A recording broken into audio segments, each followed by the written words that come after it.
Subscribe कीजिए हमारे channel को और साथ में बेल आइकन दबाएं ताकि आपको मिलता रहे हमारा वीडियो सबसे पहले।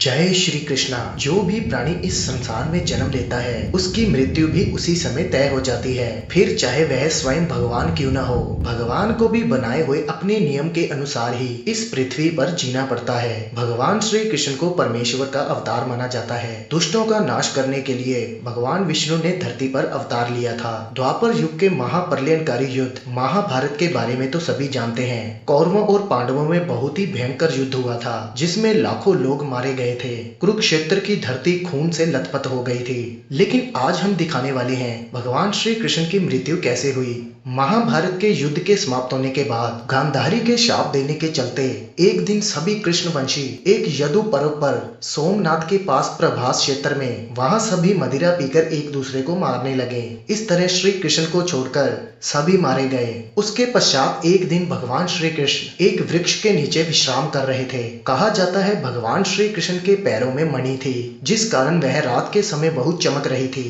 तभी वहां जरा नामक एक शिकारी ने श्री कृष्ण को मृग समझकर विष युक्त बाण चला दिया जो उनके सीधे पैर के तलवे के नीचे जाकर लगा और भगवान श्री कृष्ण ने इसी को बहाना बनाकर अपनी देह त्यागने का फैसला किया।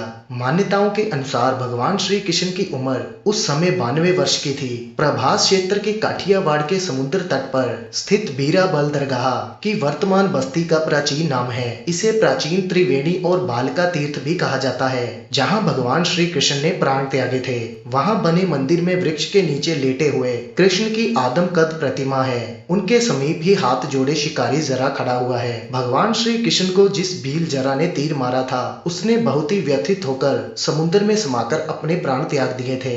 मान्यताओं के अनुसार श्री कृष्ण के पिछले जन्म में जब वह श्री राम थे तब भगवान राम ने बाली का छुपकर वध किया था। यही बाली इस युग में जरा बनकर आया और प्रभु ने अपने लिए वैसी ही मृत्यु चुनी जैसी उन्होंने बाली को पिछले जन्म में दी थी। तो भक्तों, इससे यह सिद्ध होता है कि इंसान के कर्म फल की तरह भगवान भी अपने कर्म फल में बंधे हुए हैं, यानी अपने ही बनाए नियमों में रहकर उन्हें जीना पड़ता है। श्री कृष्ण स्वयं भगवान का अवतार थे लेकिन अपने ही बनाए नियम भगवान खुद भी नहीं तोड़ सकते, यानी उन्हें भी जन्म लेना और मरना पड़ता है क्योंकि यह संसार एक नश्वर है। जिस भी प्राणी जानवर और वस्तु ने इस संसार में जन्म लिया है उसे एक ना एक दिन मरना भी पड़ता है। आत्मा अमर होती है। जैसे हम मैले वस्त्र उतार कर नए वस्त्र पहन लेते हैं वैसे ही हमारा शरीर होता है। एक शरीर त्याग कर दूसरे शरीर को प्राप्त करना ही जूनी कहा जाता है। लेकिन 84 से मुक्ति केवल भगवान का नाम ही दे सकता है, यानी मुक्ति के बाद ना ही जन्म होता है और ना ही मृत्यु होती है।